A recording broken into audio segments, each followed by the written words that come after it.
ప్రపంచంలో పుట్టిన ప్రతి జీవికి తల్లి తండ్రి ఉంటారు. కానీ శివుడు అతను పుట్టాడా లేదా, ఎప్పుడున్నాడా, అసలు శివుడు దేవుడా లేదా దేవతలకే భయమేసే శక్తియా? ఈ ప్రశ్నలకు జవాబు పురాణాల్లో స్పష్టంగా ఉంది. కానీ అది ఎవ్వరూ పూర్తిగా చెప్పరు. ఈ కథ చివరిదాకా వింటేనే నువ్వు ఒక విషయం అర్థం చేసుకుంటావు. శివుడు ఎందుకు పూజించబడతాడో కాదు, మనిషి ఎందుకు శివుడిని అర్థం చేసుకోలేకపోతున్నాడో. సృష్టి మొదలు కాకముందు చీకటి లేదు, వెలుగు లేదు, శబ్దం లేదు, కాలం కూడా లేదక్కడ. ఉన్నది ఒక్కటే. దాన్ని శూన్యం అనలేము, దాన్ని సంపూర్ణం అనలేం. అది అస్తిత్వానికి ముందు ఉన్న అస్తిత్వం, వేదాలు. దాన్ని నిర్వచించలేకపోయాయి. మనసు దాన్ని ఊహించలేకపోయింది. శబ్దం దాన్ని పలకలేకపోయింది.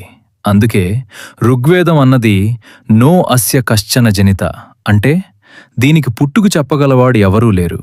ఆ పరబ్రహ్మమే కాలక్రమంలో మనుషులు అర్థం చేసుకునే రూపంలో శివతత్వంగా అవతరించింది.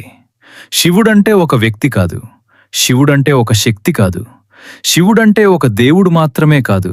శివుడంటే జరిగే ప్రతిదానికి మూల కారణం. కాని ఈ సత్యం దేవతలకే తెలిసింది కాదు.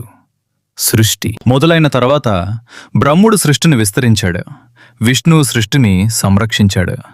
కాలం గడిచే కొద్దీ బ్రహ్ముడిలో అహంకారం పెరిగింది. అదే భావన వచ్చింది, నేనే ఈ జగత్తును నిలబెట్టేవాడు అని అనుకున్నాడు.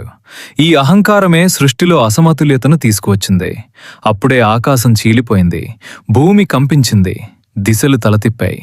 భూమి నుంచి ఆకాశం వరకు ఒక మహాస్తంభం ప్రత్యక్షమైంది. అది మంట కాదు, అది కాంతి కాదు, అది శక్తి కూడా కాదు, అది శివతత్వం. ఆ స్తంభానికి మొదలు కనిపించలేదు, ముగింపు కనిపించలేదు.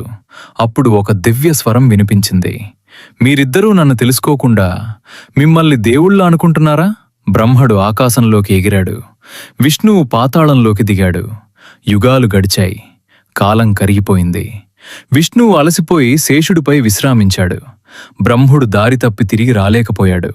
చివరికి ఇద్దరూ ఒక్క సత్యాన్ని అంగీకరించాడు, తాము దేవతలేగాని ఆదిశక్తి కాదని. అప్పుడు ఆ అగ్నిస్తంభం నిశ్చలమైంది, శాంతమైంది. అదే శివలింగం. ఇది శివుని జన్మ కాదు, ఇది శివుని ప్రకటన.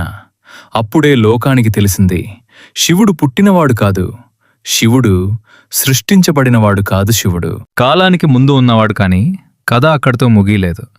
శివుడు నిరాకారుడు, నిర్గుణుడు, ధ్యానంలో లీనమైనవాడైతే లోకం రూపం లేకుండా అర్థం చేసుకోలేదని పార్వతి శివుని భర్తని భర్తగా పొందాలని తపస్సు చేసింది. ఆమె తపస్సు భూమిని కంపించింది, ఆకాశాన్ని వణకించింది. దేవతలు భయపడ్డారు. ఈ శక్తి కొనసాగితే సృష్టే నశిస్తుంది అని వారు శివుడిని ప్రార్థించారు. అప్పుడు శివుడు ధ్యానం నుంచి లేచి మానవ రూపంలో ప్రత్యక్షమయ్యాడు. జటలు భస్మం, రుద్రాక్ష శాంతమైన చూపు. అది జన్మ కాదు, అది కరుణతో తీసుకున్న రూపం.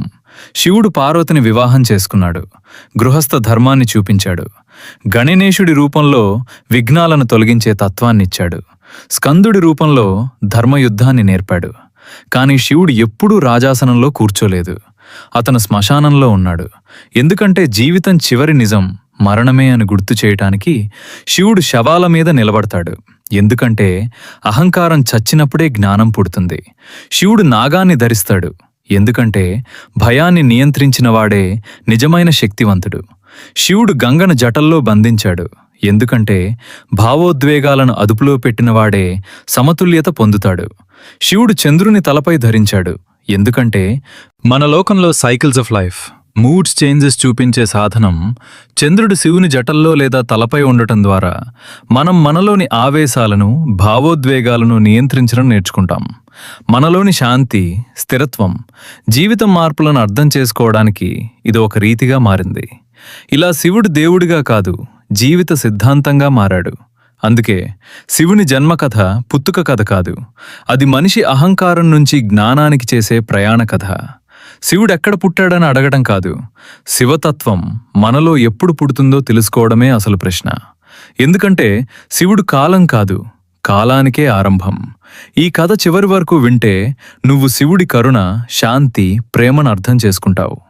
శివుడెక్కడ పుట్టాడో కాదు, కాని ప్రతి మనసులో పుడే ప్రేమ, కరుణ, శాంతి అతనే. ఇప్పుడు నువ్వు ఈ ప్రేమలో భాగమవ్వాలి.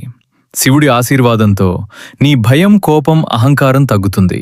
నీ మనసు శాంతి పొందుతుంది. ఇప్పుడు నువ్వు తెలుసుకున్న ప్రేమ, కరుణ, భక్తి నీ జీవితంలో నిలిచేలా ఈ ఛానల్ని సబ్స్క్రైబ్ చేయి, కామెంట్లో ఓం నమః శివాయ రాయి, లైక్ చేయి మరియు ఈ శివుని ఆశీర్వాదాన్ని ఇతరులతో పంచుకో.